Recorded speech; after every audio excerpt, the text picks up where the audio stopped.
Hey everybody, Andrew Krause, inventRight co-founder here. If you guys could type in yes to let me know that you can hear me, that would be great.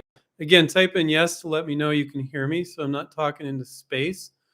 We're going to jump in here. So what we're going to talk about today, for those of you that have been here before, you already know this very, very well. We're going to be talking about licensing. And when you license your product to a large company, it's their money, it's their workforce, and it's their distribution. So you don't need to raise money, don't need to hire employees, don't need to try to convince some big retailer that you, with your one product, should get into their store, which they don't really want to deal with.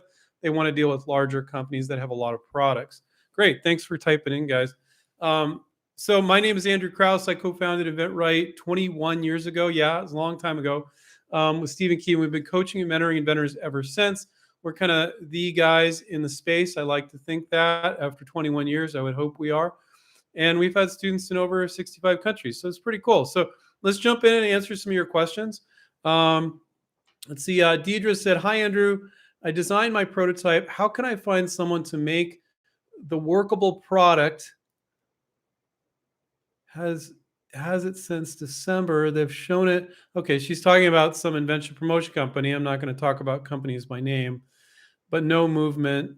Um, okay. Well, one of the things that we believe is that, and we know, is that it's really best to go direct to the companies that you want to license to. And I think a lot of inventors don't feel like they can do that. And that's really too bad, because any of you guys can go direct to companies using LinkedIn, using the phone, and using email. And it's easier than ever. We've been around 21 years. I mean, back in the day, our students were having to mail stuff to companies. I mean, it's crazy. And then we progressed. I mean, this is back in the day. I saw a comment on one of our YouTube videos. I think it was one Steven did, about a guy saying he faxed the company. I'm like, does anybody have a fax machine anymore? That's so bizarre. But 21 years ago, okay. But I was so weird that I saw that comment today. I'm like, he faxed the company? But I could tell the dude was like, the dude is off. He was writing in all capitals, wasn't making any sense. So okay. Um, so Deidre, okay. So why I designed my prototype? So why do you need a workable product? One of the things that we talk about is, you're not selling a patent or a prototype. In this case, we're talking about the prototype. You're selling the benefit of your product. So if you do a marketing piece and you make it really clear on how they're going to market it, who says you need a working product? Now, with that said, we were talking with our students the other day. It doesn't mean you're never going to build a prototype. It doesn't mean you're not going to go down the store and Frankenstein something and like duct tape together. And let's say it's a dog toy for your, we just had another student license a dog toy for your dog. And you take an existing product and you duct tape it together, you change it a little bit and you throw it and the dog's loving it. And you're like, oh, this verifies to me that the dog is enjoying this. All right. And you might even show that in a video, but it's kind of at a distance and you're showing the dogs getting off on it and playing with it. And then you have the picture of the product comes up and it's a virtual prototype, which is what we do for our students. And that's what the product's really going to look like. It looks beautiful, So sometimes having a works like prototype, but it doesn't look exactly how it will look like. So you got works like and looks like. The virtual prototype can be the looks like. And a lot of times that's all you need, because they look at it and go, oh yeah, we can make that. And so but that's not always the case. Sometimes you need to build things. But Deidre, don't just build stuff for the sake of building stuff, or build stuff assuming that, oh, I can't license a product unless I have a prototype. No, that's not true at all. And so sometimes our students will come on board with no prototype. We do a virtual and it's fairly obvious how this thing's going to be made. So why are they straining to make a prototype? Other times we'll do a virtual prototype, but then they'll have a crude prototype that may work or it may not. Like if you're doing a video of something and it only works one time out of 10, I'm just giving you an example for the mindset here, guys.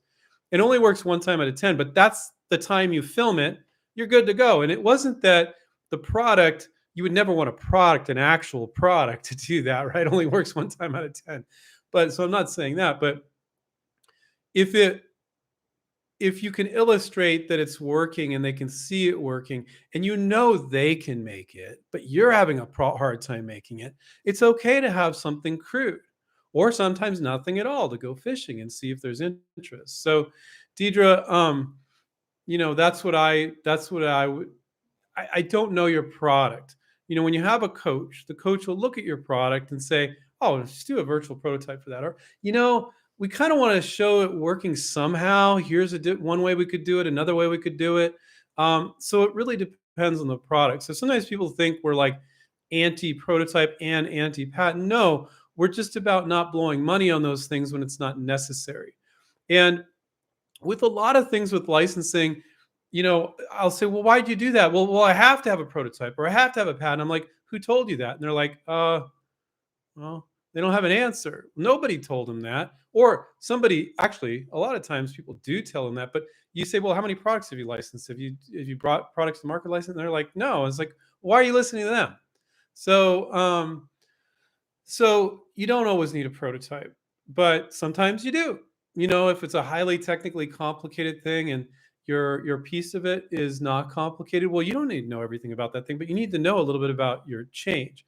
So yes, sometimes our students are going out on a limb and they're like 70% sure the company can do it, but they just want to see companies can do it. They want to see if there's interest first. So you don't want to go out and spend 5,000 on a prototype and you don't even know if anybody's interested first. Now, I think that one of the misperceptions is, well, they're going to get mad at me. Like I show them this marketing piece has a virtual prototype in it, and they go, "Well, you don't have a prototype?" And it's like, I never see that happen, guys. And so sometimes you could work with them, and they're like, "Well, I think we got so enough to get some quotes, to get this thing manufactured, maybe overseas or what have you, and we have enough information, and that the deal just moves forward." That happens all the time. Okay. Other times they're like, I don't know how this thing's going to work. And you work with them. And when you suggest a few things, they're like, oh, yeah, it might work. And you can work with them on it. And other times they're like, hey, you show me this thing working. But at least you got some interest now. Right.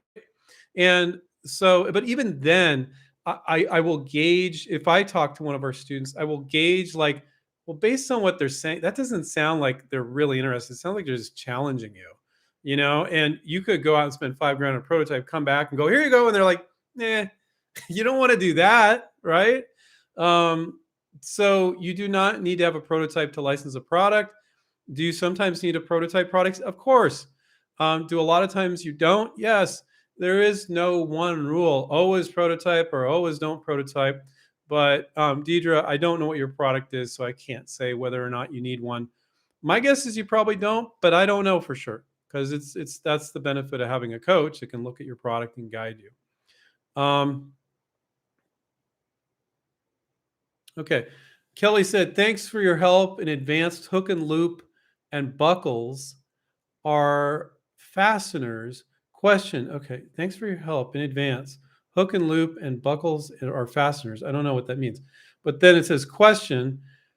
How about sewing thread?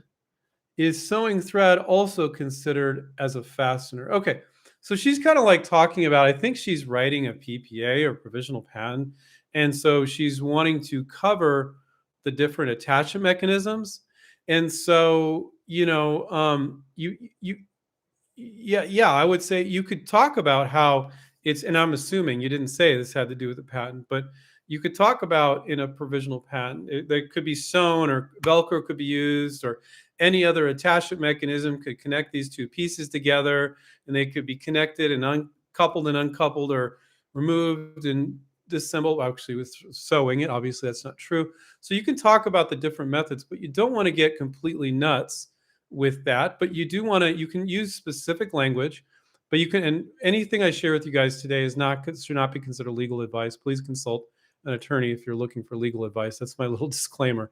So I don't even know. She didn't say. It sounds like some prior conversation we've had on some YouTube video or something. And I think she's talking about her PPA and she's talking about can sewing thread also be considered a fastener? Yeah, it's a connection device. You don't have to I don't think it's a fastener. It's the way of connecting these two pieces.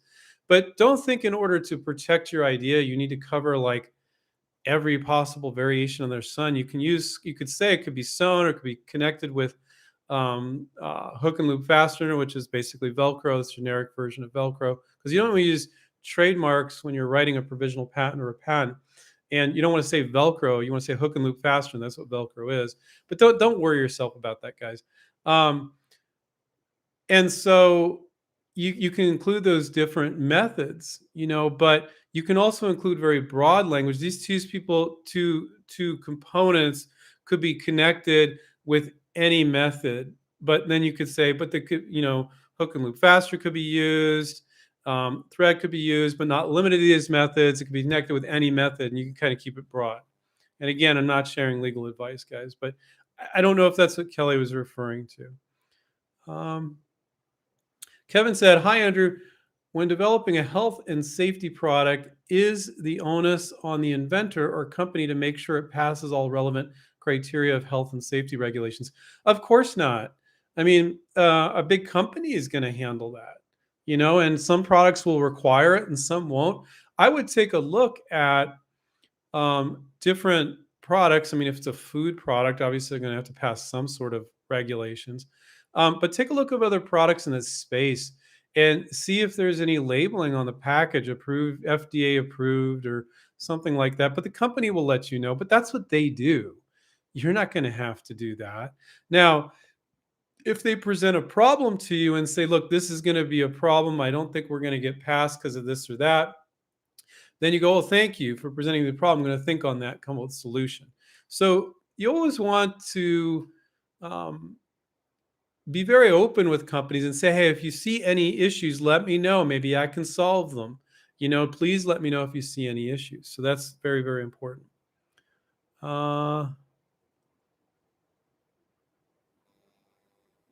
Oh, thank you, Wade. Wade said, "Hi, Andrew. It's Wade and April Hawk. Thank you so much for doing these live Q&As. It's so of so much value. Thank you. I appreciate that.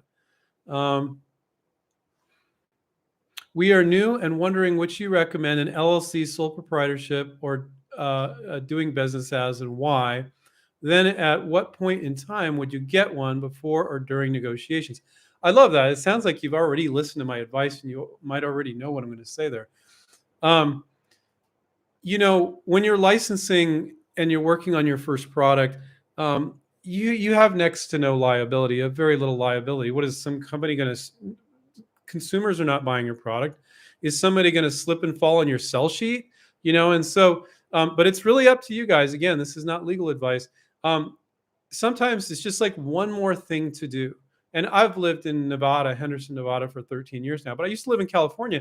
To file an LLC in California, it was $800 last time I checked. God, it's probably more now. Who knows? Because California, everything is just super expensive. But it's just one more thing to do, and you're trying to get up and run licensing products.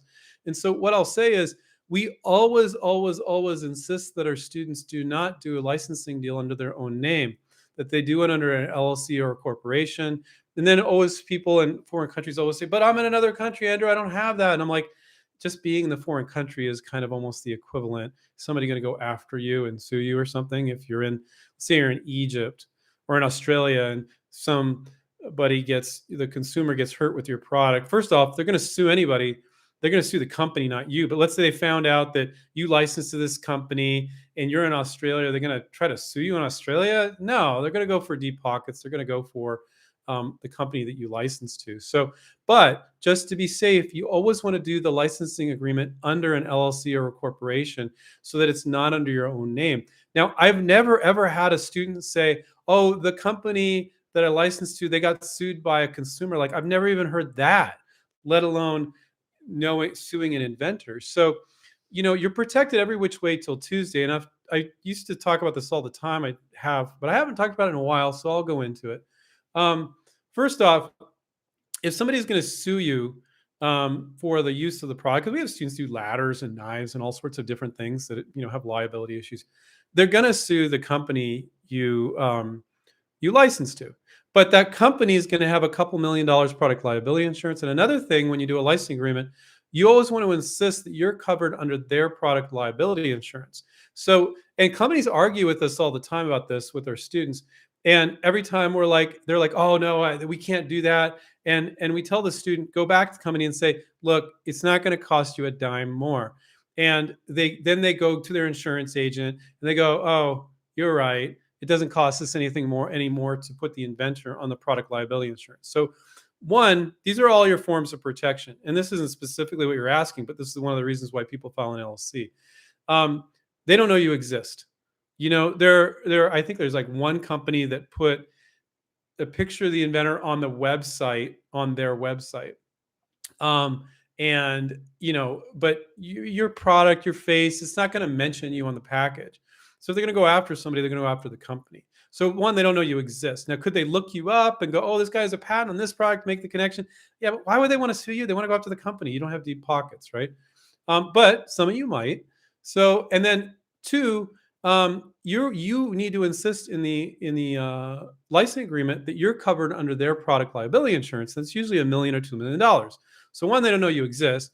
Two, you're covered under a product liability insurance because you're going to insist on that. And then three, it's not your own personal name. It's an LLC or corporation. If somebody sues you, it's just an empty LLC or corporation, and they can't take your personal assets, at least in theory. Okay. And again, this is not legal advice. So I've never even remotely had anything happen like this to any of our students in 21 years. Now, but we always insist when our negotiation coach is helping one of our students with a deal, he says, okay, it looks like it's getting close here. You need to file an LLC or a corporation, so the contract is under that LLC or corporation, not your personal name. And oh, do I have to do that? And we're like, yes, you do. Yes, you do. And we like to be conservative there. None of our students have ever had to use it that I'm aware of, but it could happen. So, but getting back to your question is when, you could do it in the midst of a deal. You don't have to do it before. I mean, when you're licensing, you're not starting a business, you're not hiring employees, you don't have huge costs and expenses if you're doing it the InventRight way. So it's not like you got all these write-offs anyway, right? But now, if you did want write-offs and do something like that, you might want to do it sooner. But because we teach people to be so cost effective, it probably cost you more to renew the LLC every year than you'd be saving until you license a product. So you can do it in the midst of a deal. So that was a very specific question, Wade, and I think I answered it.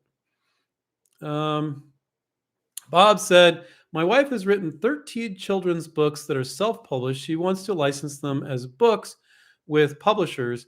Does her copyright alone protect her in licensing? The copyrights are not registered. So copyrights they're automatic. So if you self-publish, Bob, you don't have to file a copyright for these books at the Library of Congress. You can, and I believe she can just take them all and file and pay one fee. But just by selling them in commerce and using them, I mean, when you give a speech, it's automatically copyrighted. When you write a book, it's automatically copyrighted. Just put the little C in the circle around. And I believe, don't quote me on this, that even if you don't, you could say, no, that's copyrighted, but put the little C in the circle around it.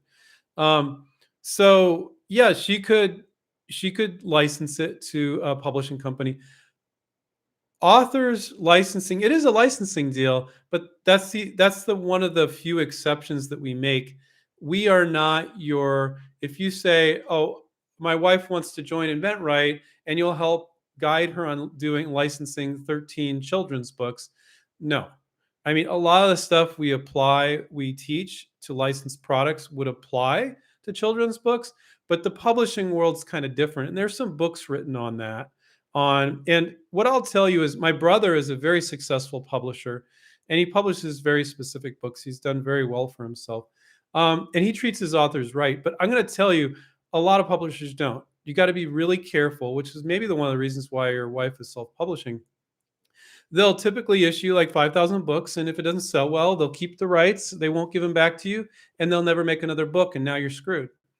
That's the way it can go. And that's the way it often goes. When you're self-publishing, you have control over it. Also, a lot of publishers they put next to no money into promoting these books. It's not like, and now my brother does, but he also looks for authors that are already very popular and have a large following as well. And he treats his authors right, but he would never take on any publisher that didn't have a following because he's doing like diet books and he was doing mixed martial arts books back in the day. Now he's doing like keto and paleo. That's not diet I eat, but I'm a pescatarian, but he's just keto and paleo books and other books and some books like that, and he's done very well. But he insists that they have an audience. Now, your wife, children's books, it's not quite the same because it's children. So, but make sure you really get screwed with these big publishers a lot of the time, is what I'm saying.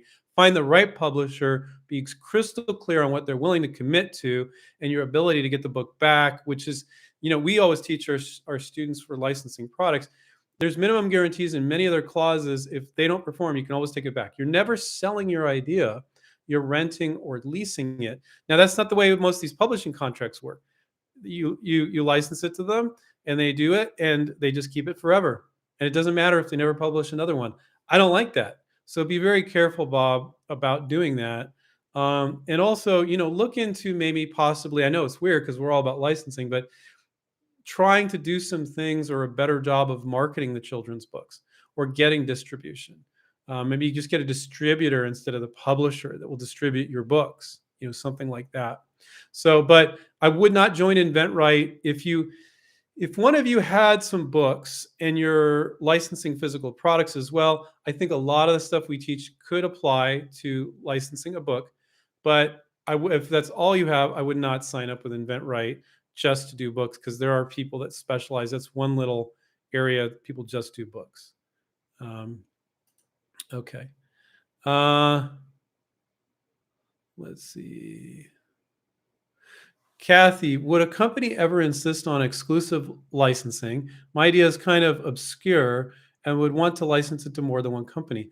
Not only would a company insist, but that's what's going to happen most of the time. Now, yours is a little different if it's an obscure product, but here's the deal. A lot of vendors think like, well, I'm going to license this around the world. I'm going to license it to 5 companies in the US. Most of the time, you're not. I'm going to be honest with you. Now, I have plenty of students that come on board and I'm like, ooh, yeah, you could slice this up. You could license to these guys over here and you could do a different version over here. And I see products like that. So don't get me wrong.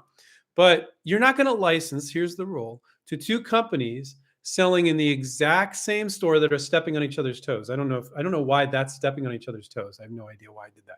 But I always do that when I say stepping on each other's toes.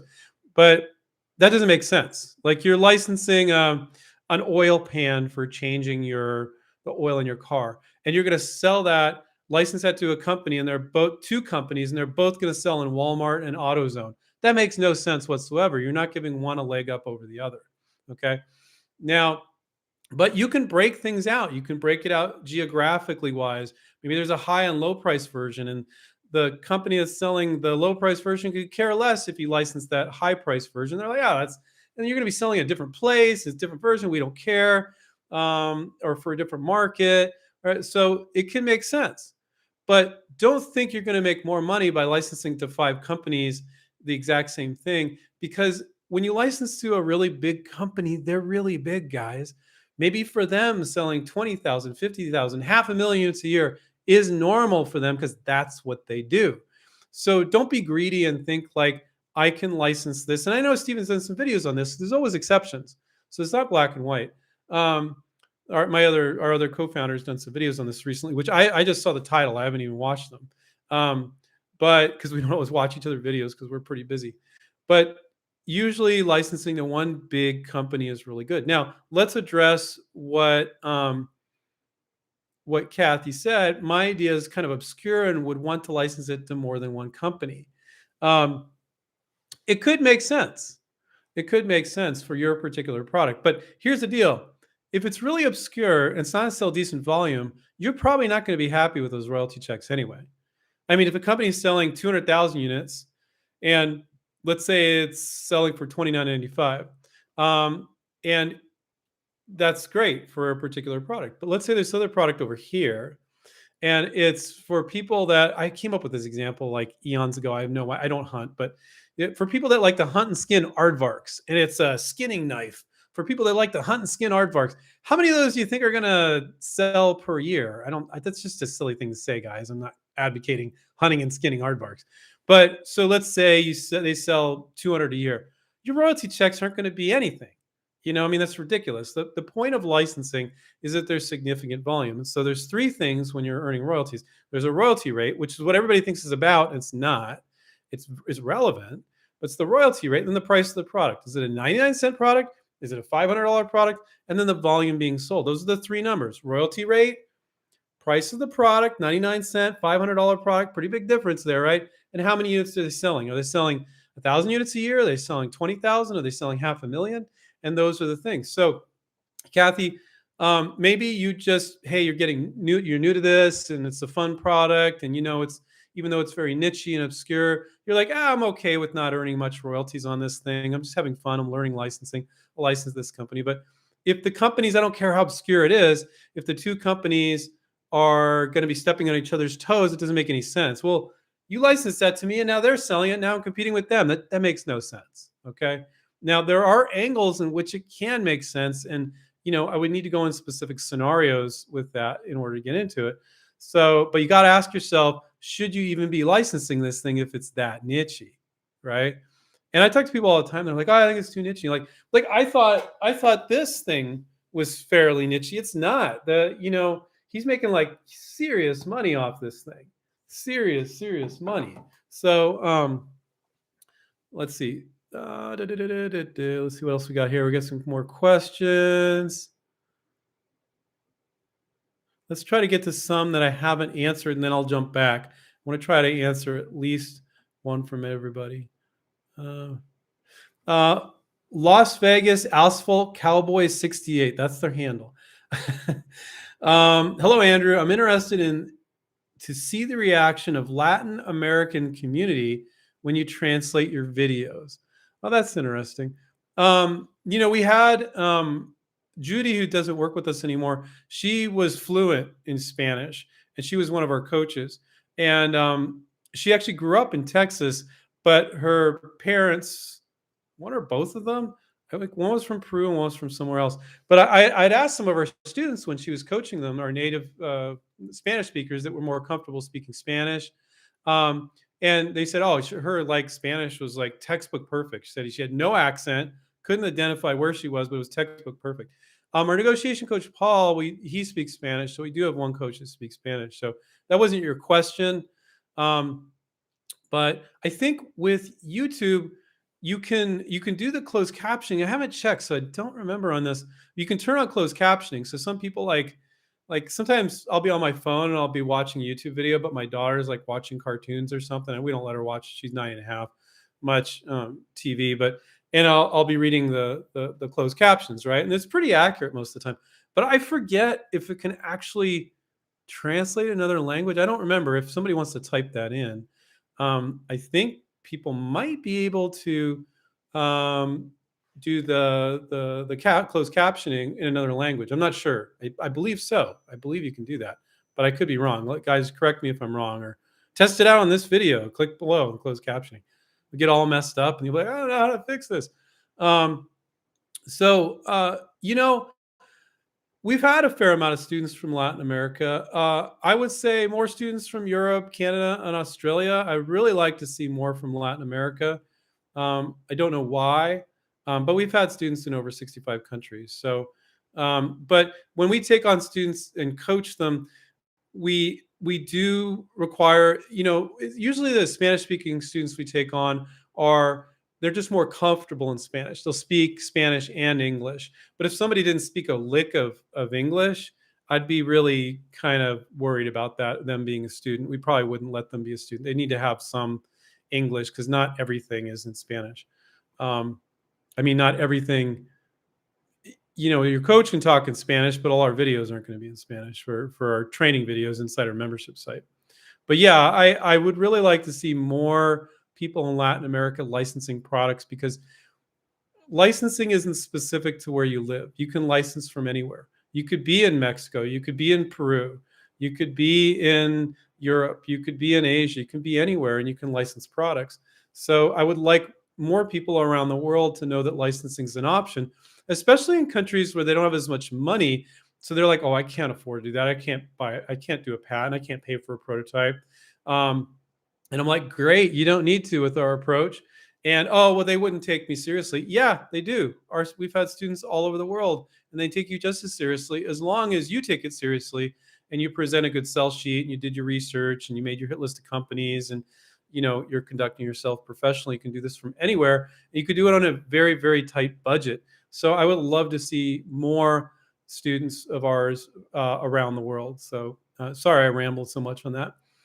Um, Tommy said, "Do I really need a provisional patent when I go to a company if it doesn't truly protect my idea? I would just like to know more about the purpose of a provisional patent." So, yeah, I'll keep it really simple. A provisional patent is a placeholder. It's a provisional, first of all, it's not a provisional patent. Patent attorneys, even though Steve and I beat them up quite a bit, they're absolutely right on this. They're like, it's not a patent, Andrew. I'm like, yeah, they say it's a provisional patent application. Okay. It's not a patent. Patent office didn't even look at it. You file it. So let's say I file it today. A year from today, during that entire year, you can say patent pending. You don't have to say patent pending, provisional patent pending. You just legally say patent pending, which is great. So the purpose of it, Tommy, is to create the perception of protection. A provisional patent does not protect you. If you don't file, it protects you. But if you don't file later a full utility patent and reference that provisional within that year, you won't get that original date from that original provisional patent. So what's the purpose of it? The purpose of it is it gives you protection because you can fish off the pier for an entire year. And our students would never need that, our students, because they know what they're doing. And you see if there's interest. And you're only spending $75 on a provisional patent. And if there's interest, get the company to give you the money. And then you give that to your attorney and you file a full utility and you reference the provisional. So it's a way to work on unlimited projects and ideas without spending 10 grand on a patent every time, which is just freaking stupid, and don't do that, guys. And that's what a lot of people do. Oh, I got an idea. And you tell Uncle Joe, and this is a compliment, by the way, when your friends and family say, you better get a patent on that, what they're saying is, that's a great idea. You better protect it. I'm worried you're going to get ripped off. And so it's flattering. You should be flattered, but don't take the advice because it's stupid. Because every time you get an idea, you spend 10 grand or 12 grand on a patent, or even if you get it cheaper for 8 grand or whatever, you're not going to be able to go on the next idea and the next idea. And a lot of times when you approach companies, you need to make changes. So you spend 8 grand on a patent. This would be idiocy. Sit around waiting for a couple years for it to issue. Then you work on it. And then you realize companies like, well, we kind of like this, but this is a problem. And you're like, oh, I can fix that. Oh, crap. It's not covered under my patent. Now I got to file another one. No, you file a provisional, but just file a provisional from the get-go. So it gives you protection in a way that you have a placeholder in time, a stake in the sand. So if you later file, you're protected, and it creates an aura of professionalism too. So that's the purpose. Most of you probably already know that. I think Tommy's new. So, and I bet a bunch of you, others of you are as well. So hopefully that was helpful. Israel Crown, thanks for helping. You're welcome.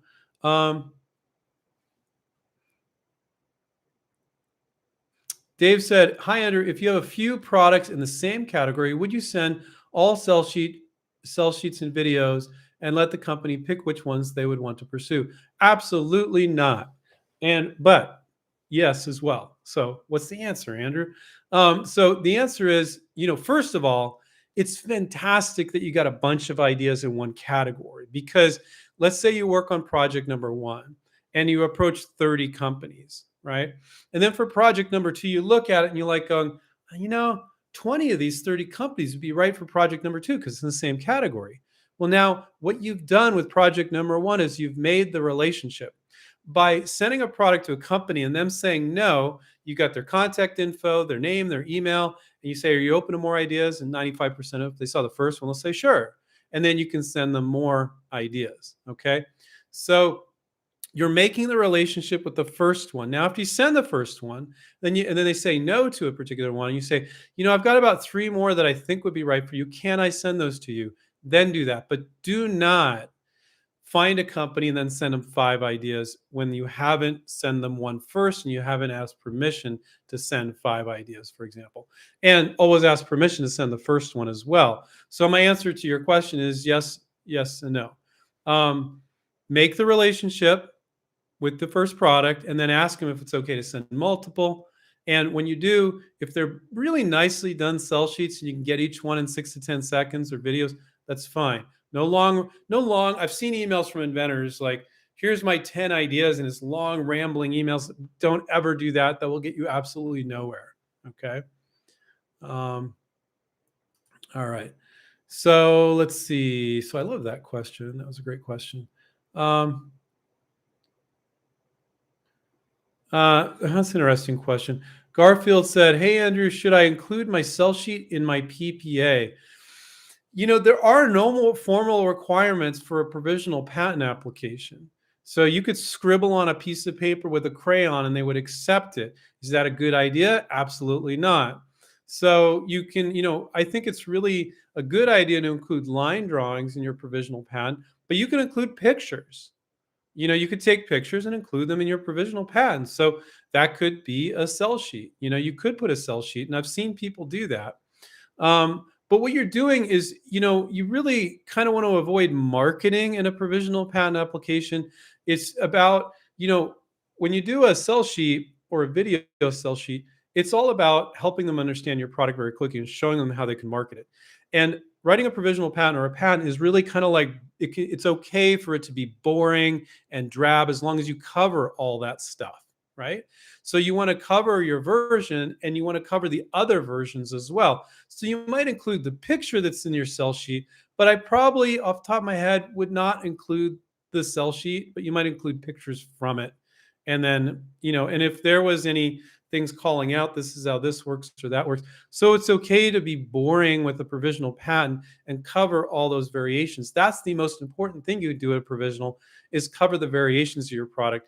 And a lot of inventors, like, if you've been thinking about an invention for a while, the longer you're thinking about it, the more you lose your creativity. And I've seen this over the last 21 years I've been doing InventRight.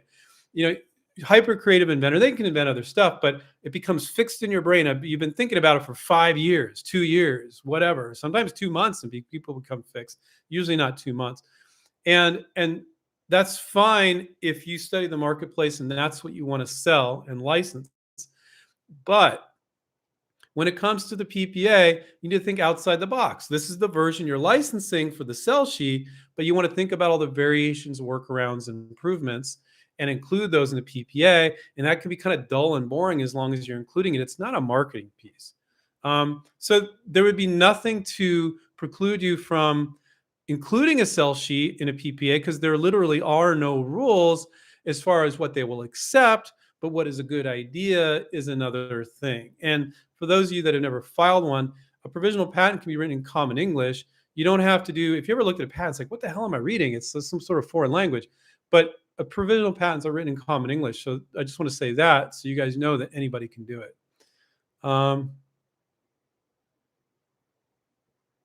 Let's see. I want to try to get to some people I haven't got to. Radu, hi, Andrew. Can you give any general advice about inventing in the kitchen cookware domain? Any tips for that market specifically? Well, it's a great market. What I like about it is that there's a lot of companies and there's a lot of products and there's a lot of opportunity. And, people are always looking for new things for their kitchen because not everybody cooks. Some people eat out every meal, but most people cook. So, cutting boards and garlic presses and pizza rollers and things that store your cutlery and just like it's endless, for these products. So I like that there's a lot of products. I like that people are always looking for something new. Also, a lot of the products are under 20 bucks. So it's people will just pick it up. And God knows most of us, at least here in the US, we have all sorts of tools and gadgets and stuff we bought that are sitting in our kitchen drawers not being used. We're always looking for that next better solution because it's something that a lot of us do every day, which is cook. Okay. So I just think my general advice, I think it's a good category. Sylvia and Dana, two of our employees, just were at the Houseware show. I haven't even talked to them since they got back. They were there this weekend. And that's the show. That's the big trade show. So you could go there. And I don't know if they're doing this year. Somebody told me you can't. Usually you can get a list of the companies that are at these trade shows sometimes without actually going or even registering. So you might do that.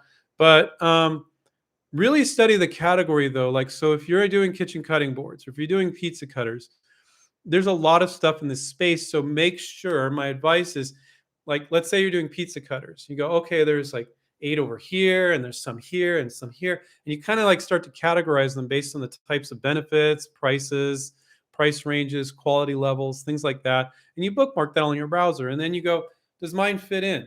And do I need to change something before I start to pitch it? So, because it's a very crowded space, there's a lot of stuff there. I guess my advice is don't reinvent something that exists. But if you reinvent something that, well, don't reinvent the exact same thing, but slight variations can be enough in that category in kitchen. It doesn't have to be mind blowing. It could just be like these 5 pizza cutters are more or less all the same. These companies are just selling more or less the same thing, but you give it a little tweak, and the consumer would want to buy your pizza cutter over somebody else's because it's got this cool storage device or safety thing or whatever it is. So, my advice is, which is the advice always, study the micro category of your invention. If it's pizza cutters, you should know every freaking pizza cutter out there using Google Images, using Amazon. If it's a kitchen cutting board, you should know all those kitchen cutting boards. That's kind of a broader category, but so that's my advice. Hopefully that's helpful. Radu. Um, let's see. I don't think Dynamo. I don't think I got one. I answered a question for you. Hi, Andrew. Thanks for doing these live Q&As. Very grateful. Question: is it possible to PPA an idea for a website? It could be huge global value, but it would rather license than pursue it myself. So with licensing, the whole point of licensing is you're tapping into what's already there. So if a company's selling dog toys, they have 80 dog toys, and you have a new dog toy, makes sense for them, right? Companies selling kitchen cutting boards, and they're selling other stuff in that space, makes sense for them, right? And they already have distribution in 30,000 stores. Licensing is not right for saying you should start this new business. Hey, start this whole new, I hate Facebook, by the way, but you're not going to license a new version of Facebook. Nuh-uh. You could license a Facebook app, because that's smaller. But if you're trying to create a whole new business model, that's probably not going to work for licensing. Now, if your product can fit in with existing businesses, so you say, you are trying to create this website. Yeah, it's an idea for a website. So ask yourself, which I've talked to people for websites, could what I'm doing here fit in with people that already have a distribution doing something somewhat similar, you know, and something kind of in that space? Could it be a modification to what they're doing now? Could it be an add-on, something extra they're selling? Does it taper in with their existing distribution? That's the key. Existing distribution. So if it's an entirely new business and you can't tap into existing distribution. Now, I've talked to many people over time where they don't think, and I'm like, oh no, you would look here and you would look there. So be smart about it and really think about it. But licensing is not good for trying to run around telling people they should start an entirely new business. You know, it's plugging into what they're already doing on the simplest level, and it can get more complex. They're doing pet toys, they're doing automotive products, they're doing tools. You're going to give them a new tool. Great. We got the distribution already at Home Depot or wherever else, the Snap-on tool truck or whatever. So for the most part, you want to tap into what's already there. And sometimes you're like, oh crap, that's not what mine is. But you think about it and you can figure it out and maybe modify things. So I can't say Dynamo. It might be right for your product, might be right. Your new website concept might be right, but I don't know. I think I gave you some criteria. I think you could probably figure it out. Let's see. I don't think I did one from Derek. I'm trying to do people, be fair, because I only got 8 minutes left here. Hey, Andrew, thanks for doing these live Q&As. Very grateful. Question, is it possible? Okay. Oh, sorry, I already did that one. Derek said, I'm negotiating a deal right now. Oh, cool. And the company is scared of economic decline. That's bullshit. So they're saying they will not give minimum guarantees. Bullshit. However, they're doing everything else. What do you think? Companies will give every reason under the sun not to give you minimum guarantees. And we hold strong on that. If every time our negotiation coach had a student of ours where the company said, no, we won't do minimum guarantees. And we're like, okay. So what minimum guarantee is it's a fraction of what you know they can really sell. But they need to pay you a minimum amount every quarter, every 3 months, regardless of what they sell. So let's say the minimum guarantee was 10,000 units for a 3 month period, and they sold 8,000. Well, they would still need to pay you 10,000. Okay. Now there are alternatives, which I won't get into here because I don't want to just throw these things out here and then you guys are like using these techniques because they can really mess you up. There are alternatives to minimum guarantees that you can use that this company might accept. So, Derek, I really think you would benefit tremendously from our negotiation coach helping you out. If you want to book an appointment to talk to me, you can just call the main number and say I was Andrew's YouTube show and he said he wanted to talk, and I'll tell you how we can help. But I think you need some help with negotiating this deal. And there are alternatives when they but that whole like I don't know I cannot, well, if they're going to launch the product, like sometimes the minimum guarantees, if they aren't selling that much, they're going to want to give it back to you anyway. So it's just BS, and saying we don't know, it's uncertain economic times. It's just a bunch of BS excuses they're giving you. And we help our students out with that all the time. So that's but good on you for getting interest. Um, Teresa said, "Is someone going to slip and fall on your sell sheet?" Yes, like I've never had one of our students get sued by a consumer for getting hurt with a product because I gave you all the reasons at the top. If you want to go back and watch the replay, I gave the reasons why. I really don't think you guys should be concerned about that if you follow the rules that I gave you at the beginning of this Q&A. And if you guys are late, you can go back and watch the replay.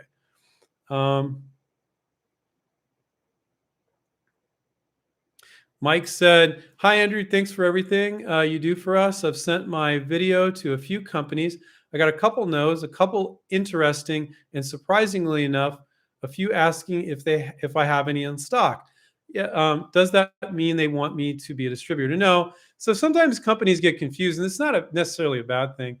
They're like, do you have some you can give us? We can try to sell it. It's like, no, I'm looking. You just need to be very clear at that point. You're looking to license it to them. And if they're like, oh, well, no, I don't know. Why don't you make 500 units and give it to us? And then they're not really interested. Come on. I mean, these are big companies. If they can't license it and do that.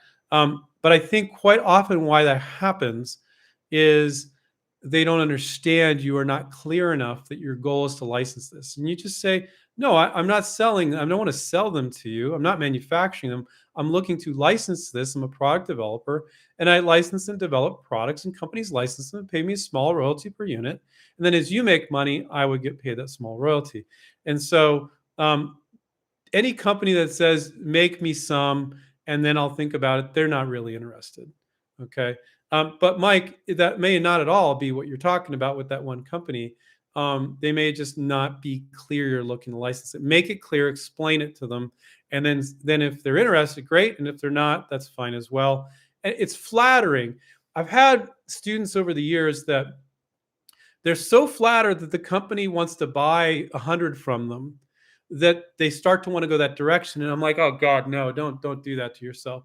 I mean, to get 100 made would be extremely expensive. And then you might give them you might do that. And they're like, oh no, I changed my mind. I don't even want to buy those 100. But they buy those 100, where are you? Then you've spent God knows how much on an injection mold and all this stuff that doesn't show sincere interest. Okay. But then people are like, well, they said they would buy 100 and they're so flattered by it. But does that make sense for you to spend tens of thousands of dollars to sell 100 to them so they can test it out? That makes no sense whatsoever. And it shows they aren't really interested in the product that much.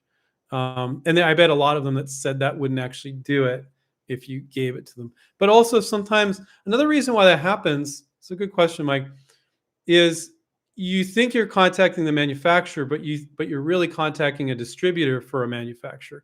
So you got to go a little deeper and hit the manufacturer and the brand, and not a company that's just distributing for them. Sometimes there's companies that are distributors, and that's why they ask that. And I get students confused on that as well. So that's another thing that can happen. I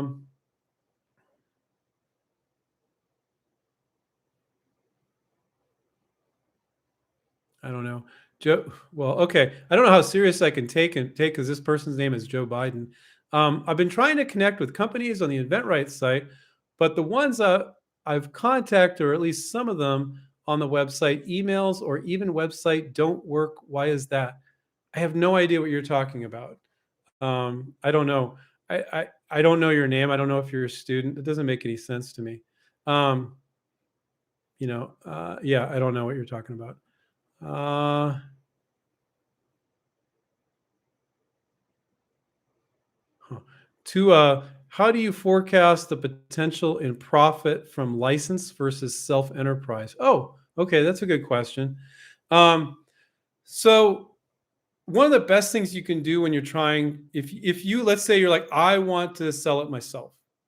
And even if you had zero desire to do that, I think trying to license it would be great, because you're going to get feedback from when you're licensing, they're all your potential partners. When you're venturing, selling it yourself, they're all your potential competitors. So you're getting into competitors and they're telling you what they like and don't like about it. You can make tweaks if your only goal is to sell it yourself. Um, but you were asking more about the potential profit of it. When you get a licensing deal on the table, you do those three things I talked about. You go, what kind of royalty rate can I get? You go, what's the price of the product and what kind of volume they can sell. These companies, most of them can sell huge volume. So some people falsely go, why would I want to get a 5 or 8% royalty when I could get a 20% profit margin if I sell it myself? And I'm like, okay, well, that big company, they're selling 400,000 units a year. And let's say you're getting a 5% royalty and you run the numbers, you're like, oh, crap, that's a lot of money. And then you do it yourself. You got to quit your day job, all your hours. I mean, if you're running a business and launching a product, if you're not spending at least 60 hours a week, you're going to fail. You're going to need to see this isn't a job. It's a business. And so, then let's say you're working really hard. Retailers don't like one SKU, one product companies. They just don't. Most won't even buy from you, but they'll buy from that large company. So let's say you're a buyer at Bed Bath and Beyond, and this vendor who you already know comes in and they got 10 products in the store already, and they go, here's another one, and they want to deal with you because you're going to deliver on time, because you're going to have good pricing and you're reliable. And if you come in there as a one product vendor, they don't want to deal with you, because just imagine if they have 50,000 products and every product at a different vendor, they want to shoot themselves in the head. They couldn't manage that. Okay. That doesn't mean you can't work tooth and nail to try to get in, but they will not take you very seriously with one product. And even if you do get in, they'll kick you to the curb pretty quick. I've had so many company people that have ventured tell me this. If you don't come up with a whole product line, then they're like, oh, but Andrew, I was just about this product. It's like, you don't start a business to sell one product. If you don't have other products in that product line, if you're venturing and selling it yourself, you're going to be screwed. We had some big companies come on that want a license, and they said that they were doing individual products, and they were a big company, but the retailers are saying, no, we want product lines, and now they're just doing product lines, whole lines, like whole line of pet, whole line of this, whole line of that.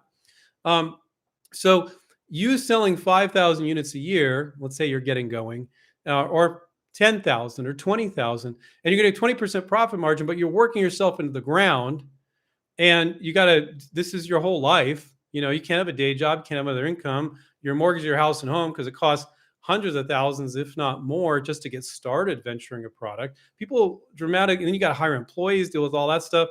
So if you have to be, if you're going to venture your product, sell it yourself, you have to be more into running the business than the product itself.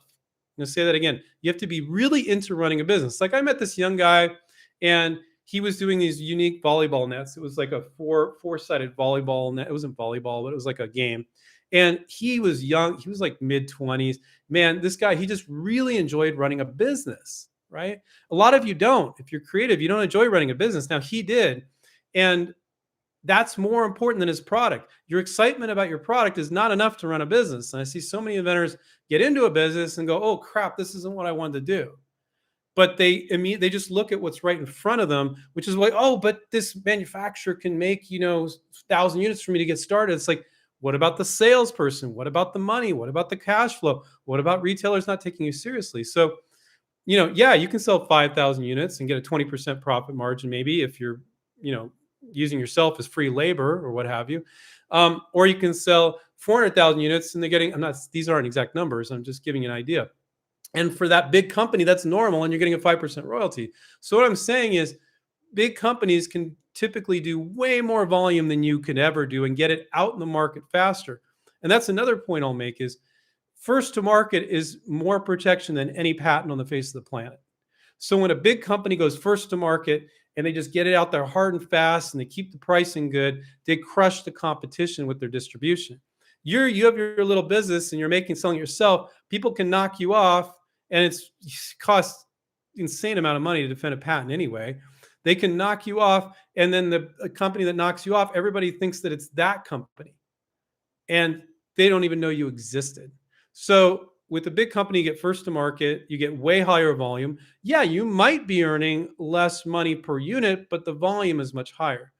But if you're really passionate about running the business and not just about the product, there's nothing wrong with running a business. It's not what we teach. It's not what we guide people to do. I'm not going to say, oh, it's evil to run a business or something. Of course it's not. And I know a lot of people that have done it. And some, I've met a lot of people who are like, I don't want to do this anymore. Other people are like, I just do it. That's what I do. I don't have any family life or any recreation time or anything. And then I see some people that just like, they really enjoy having employees, creating a corporate culture and all that sort of thing. But passion for your product is not enough to venture it ever. It is not. You have to have business skills, or you need to have partners with business skills, and you need to have a lot of freaking money. And they have unlimited money, these big companies, for a product that sells well. So that's, man, I ramble on that one. So Tua, that was your answer there. We are 4 minutes past. I didn't get, God, there's a bunch of other people I didn't get to here. I didn't get to at least one question. So sorry, guys, but I got to get going. I got a bunch of stuff I got to get out. I want a full hour. So I want you guys to do me a favor. I spent a whole hour for free answering your questions. If down below you could subscribe and click the notification button, that red subscribe button, and then watch more of our videos and give us the thumbs up, that would be great. I'd love to get to 80,000 viewers in, I don't know, like 6 or 8 months from now. That would be great. I don't know if that's unrealistic, but with your guys' help, maybe you can do it. So the only one thing I'm asking, if you're not subscribed, please subscribe. Nothing happens. You're not going to get spam emails. We don't get your email, and we don't spam people anyway. And so it's really asking next to nothing. And just like other YouTube content providers, I'm asking for you to subscribe. But I think when people do videos, that's one thing. But when people spend an hour answering your personal questions, and I will never get to them all, guys. If I didn't get to yours, come in sooner, because I'm going to do this next Monday too. I've been doing it every Monday for a long time. Come in sooner. Don't be late. Come in sooner. And I answered at least one question for everybody that was in there earlier, and I will get to your question. So, and then you can check out all our free resources. You can go to inventRight.com. And we got a great free resources page in the upper right-hand corner. So check that out, inventRight.com. And I remind everybody to take care, keep inventing. We'll catch up with you next time. See you guys. Bye.